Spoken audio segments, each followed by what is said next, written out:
Olá, pessoal, tudo bem? Eu sou o Fernando Roberto e, junto com o Rafael de Lima, nós somos alunos do oitavo período de Geografia do Instituto Federal Campus Poços de Caldas. E a gente também está participando do projeto chamado Residência Pedagógica. Um dos intuitos desse projeto é a gente preparar aulas de revisão, principalmente para você, aluno do terceiro ano do ensino médio, que vai fazer a prova do Enem, né? E o tema escolhido de hoje é o espaço agrário e meio ambiente. E aí, pessoal, essas três atividades, agricultura, pecuária e extrativismo do setor primário, ela vai estar,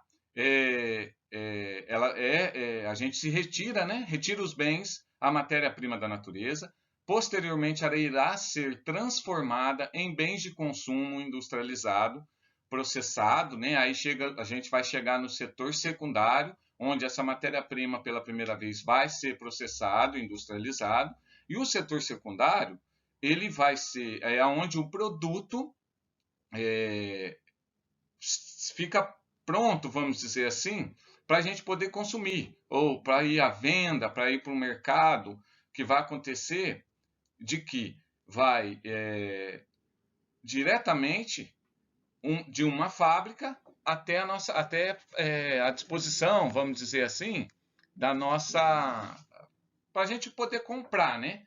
E aí esses produtos ele vai a uma loja, como eu falei, né? Sai da indústria, vai a uma loja, prepara-se para a gente poder comprar. E aí é efetuado o trabalho do comércio. Para aí, sim, nós temos o acesso a esse tipo. Aí, portanto, o que eu quero dizer? Que aí o processo, o setor secundário, né? Ele é o seguinte: a gente pega a matéria-prima pela primeira vez produzida, ele é industrializado, preparado, vai ser enviado, vamos dizer assim, transformado, envia-se para o setor de comércio, as lojas, enfim, e entra no setor terciário, que corresponde ao conjunto das atividades do comércio e a toda e qualquer prestação de serviço. Por exemplo, o professor, ele presta os serviços dando aula, e assim é com um advogado, um médico e tal, e tantos outros profissionais que são prestadores de serviço. E aí nós seguimos. E resumidamente, vou usar o exemplo do Brasil. E aí, o Brasil ele tem estrutura agrária cujas as características são grande concentração de terra, grande concentração fundiária, grande quantidade de terra, isso quer dizer que é grande quantidade de terras improdutivas, né? Ou seja, pouco utilizadas. E aí também eu posso dar uma dica. Improdutivo não é o que não presta, mas sim o que é usado, mas é usado como não deveria. E aí a gente tem a produção de alimento do tipo commodities, que é uma das mais importantes do nosso país, aí do Brasil. O que é o commodity? Commodity são produtos primários de grande demanda no mercado internacional. O que o valor dele é definido em bolsa de valores, né? E um exemplo desses commodities nosso, dentro da nossa agricultura, nós temos o Brasil exportando soja, como eu falei anteriormente, café, minério de ferro, que não é agrícola. E temos os commodities, né, nesse contexto.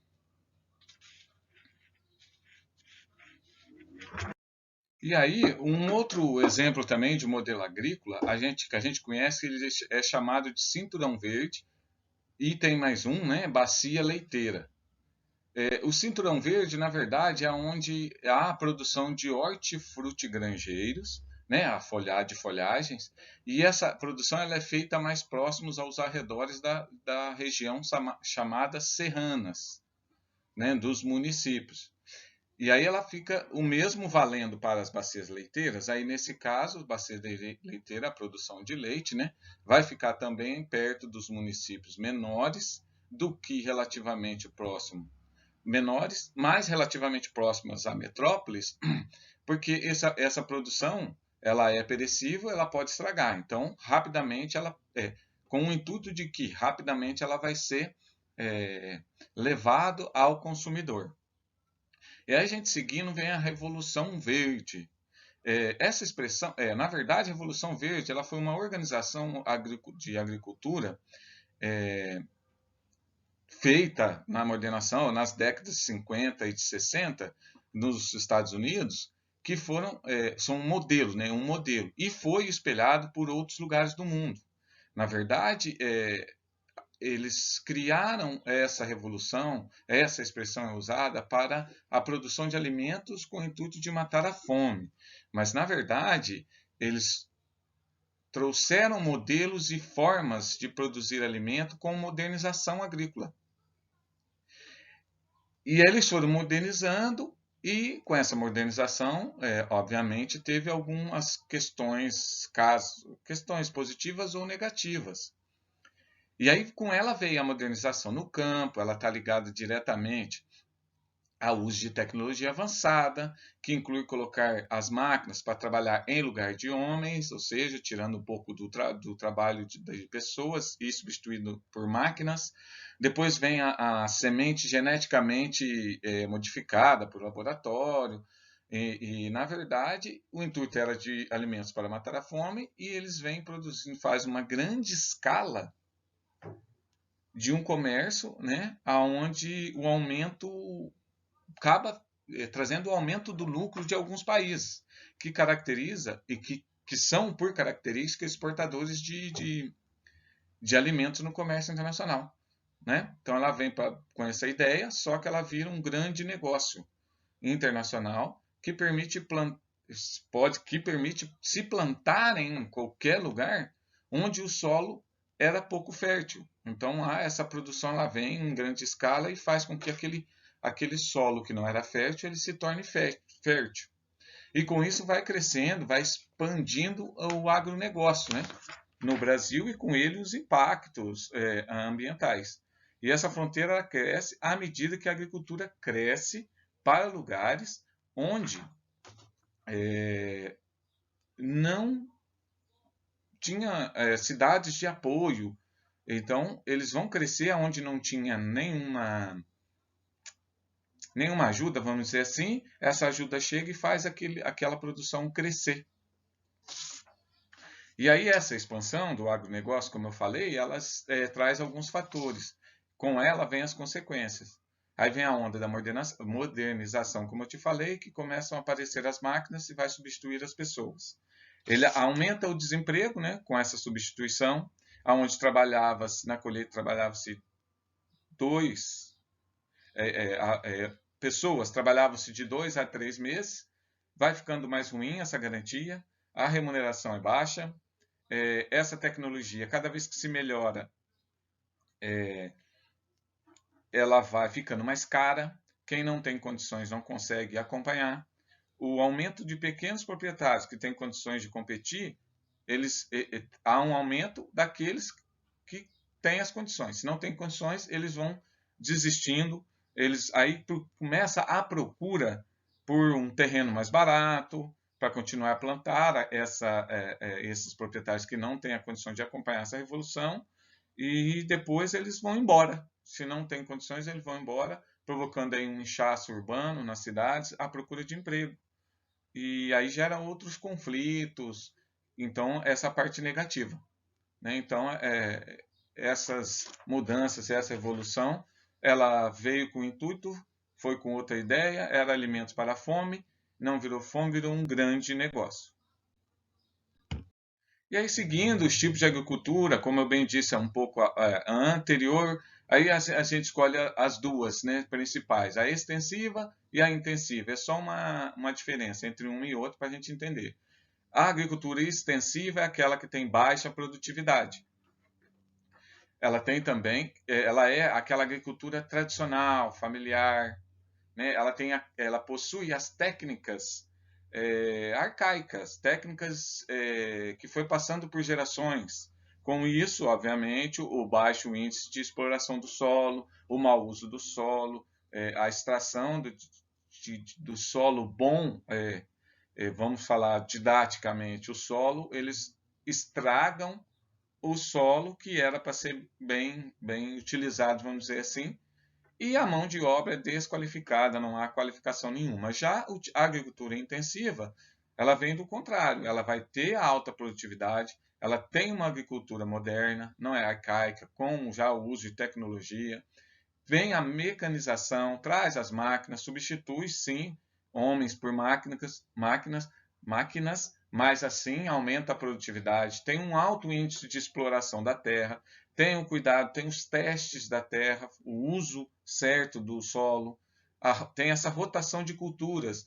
Então planta-se milho, depois soja, depois vão trocando a espécie de plantas e vão fazendo um rodízio no solo que não degrada o solo, utiliza ele para várias plantações, vamos dizer assim. E, claro, a mão de obra qualificada, que faz toda a diferença.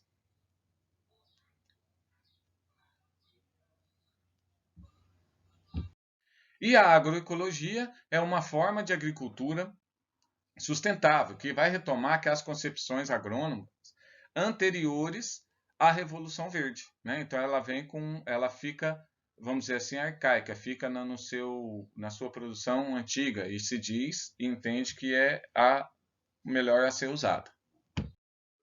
E aí o que é importante a gente lembrar que, como eu já falei, a agroecologia, desculpa, além dos detalhes, né, de ter aquela maneira arcaica, e aí faz valer que ela não vai utilizar agrotóxico, ela não vai realizar nenhum manejo de forma sustentável, ela valoriza sementes tradicionais, cultivando alimentos em harmonia com a natureza e a cultura do local. Então ela não implanta, não tem tecnologia, ela não segue o avanço, vamos dizer assim. Depois a gente tem a agricultura orgânica. Ela não utiliza agrotóxicos, porém não prioriza a policultura, os princípios básicos da agroecologia, né? Então ela não segue a agroecologia, mas alguns fertilizantes, vamos dizer assim, ela acaba utilizando. E aí temos a agricultura familiar, que é importante saber que ela é a base para o desenvolvimento da agroecologia. E a agricultura orgânica, ela vai ser de forma original, na transição, ela vai ajudar da forma original essa transição da agricultura para a agricultura alternativa. E aí, pessoal, dando sequência em tudo que o Fernando já explicou para nós até agora, muito bem colocado, Fernando, muito obrigado. Nós vamos tratar agora um pouco sobre a Revolução Verde, né? Entender o que significa essa Revolução Verde. O principal objetivo dela é a produção de alimentos e a erradicação da fome, né? Então ela coincide com o fim da Segunda Guerra Mundial, onde a gente encontra uma Europa totalmente devastada, o início de uma guerra fria entre os Estados Unidos e a União Soviética e a necessidade de uma reconstrução, uma reconfiguração da Europa. Então, eles avaliam todo esse cenário, onde existe uma crise de abastecimento praticamente mundial, né, levando em consideração uma, um eurocentrismo. Né? Então, eles olham e falam: precisamos erradicar a fome no mundo. Como vamos fazer isso? A Europa não tem espaço. A Europa está destruída. Os Estados Unidos em uma guerra contra a União Soviética. Então, vamos olhar para onde? Olhamos para a África, logo abaixo ali dos desertos do Saara, e a Ásia Meridional.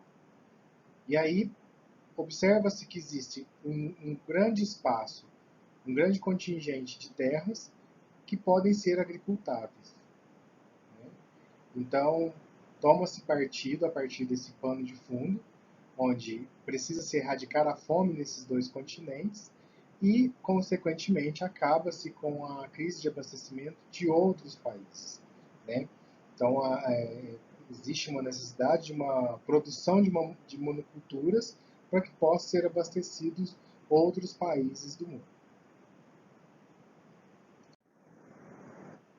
Nesse contexto, nesse viés, existe todo um contexto político, né, para a erradicação da fome, mas como produzir em solos tão desconhecidos, né? Às vezes inférteis, como é o caso da África abaixo dos desertos. Então, eles investem pesado na mecanização das lavouras, na fertilização de solos improdutivos, com a utilização de fertilizantes químicos, os agrotóxicos para o aumento da produtividade desses alimentos e a rapidez, aceleramento na produção,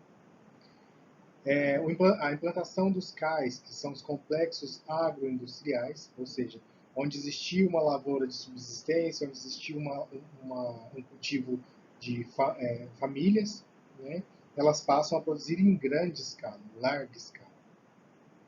E, consequentemente, a modificação em laboratório dos alimentos, né? Para que possa se evitar larvas, fungos, proliferação de bactérias nesses alimentos que são produzidos nesses solos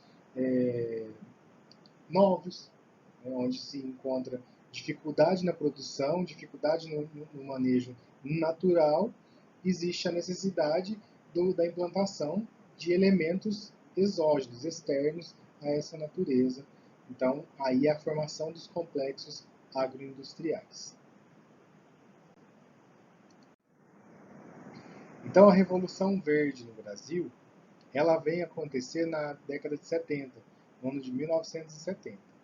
Só para ilustrar aqui para vocês, a Revolução Verde no Brasil ela acontece de uma forma um pouquinho diferente, né? Pouquinho, bem pouquinho mesmo. Só para ilustrar, a soja ela é originária, originária não. A soja ela é mais fácil de ser produzida em clima subtropical, como é o caso do sul do país, né? E ao passo que essa soja vai sendo produzida, ela vai sendo exportada, existe a necessidade de um aumento da produtividade dessa soja, eles fazem o quê? Eles vão expandindo para outras áreas, que é a famosa expressão de expansão das fronteiras agrícolas. Tá?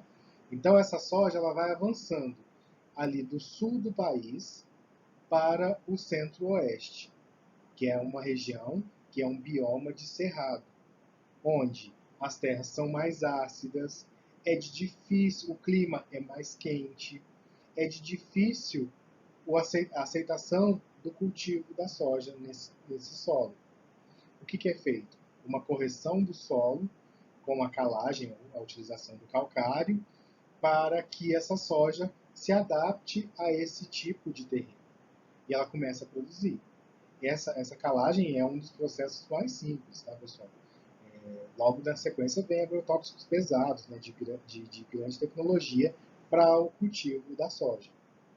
E ao passo que a necessidade da produção da soja, do milho, do algodão vem aumentando, a demanda desses produtos vem aumentando para consumo interno e externo, o aumento da fronteira agrícola vem consequentemente junto com esse aumento. Então aumenta a demanda, aumenta a necessidade de plantio, aumenta a necessidade da produção dessa monocultura. Então ela vai avançando. Então o próximo passo seria o bioma Amazônia. Então a gente vai avançando cada vez mais as nossas fronteiras agrícolas para a produção de certas monoculturas. E os impactos ambientais dessa expansão do agronegócio, a gente fez um panorama aqui para que vocês possam acompanhar bem resumidamente, tá? Então, primeiro, são a expansão das fronteiras agrícolas, como eu disse agora atrás, né? Que é o avanço da necessidade, o avanço das plantações de certas monoculturas, o desmatamento de alguns biomas, né, a supressão dos biomas, né, com o desmatamento, com o fim de algumas espécies, né, que existem naquele local, né, para a substituição de algum tipo de produção. Então, acaba com as florestas, acaba com o bioma, acaba com a fauna existente ali naquela região, naquele local. Tá? Então, ele simbolizou com a fogueira, o serrote, as árvores caídas, que é o desmatamento das florestas e a supressão de determinados biomas. Logo na sequência, com a plantação dessas monoculturas, existe a necessidade de a utilização de certos agrotóxicos, visando o aumento da produtividade desse solo. Então, são tecnologias avançadas para aumentar a resistência e a produtividade de certos tipos de monocultura, né? Só que, além da utilização dos agrotóxicos, existe também a utilização de maquinários pesados, como tratores, esteiras que fazem a limpeza do terreno, que faz o revolvimento da terra para a plantação, né? Tudo isso vai fazendo com que esse solo vá se tornando cada vez mais compacto, vai perder a porosidade. Consequentemente, com a perda dessa porosidade, a água fica difícil de infiltrar nesse solo, não cresce nenhum tipo de vegetação, fica descoberto e, consequentemente, um facilitador de uma erosão. Uma terra sem cobertura vegetal, ela fica propensa, quando cai chuva, por exemplo, esse solo ele vai se erodindo, né? E não somente a água da chuva, mas o simples fato da compactação, ele já faz com que vá se perdendo muito das propriedades desse solo, né? Além do uso da água para irrigação, e essa água que é utilizada para irrigação, ela associada ao uso do agrotóxico que foi utilizado para melhoria, para a produtividade, ela vai infiltrar no solo, ela pode vir contaminar o lençol freático, contaminar os recursos hídricos existentes nos locais e, consequentemente, a contaminação do homem, através da água e dos alimentos que são, de certa forma, geneticamente modificados e utilização desses agrotóxicos nesses alimentos que eu vou consumir no futuro.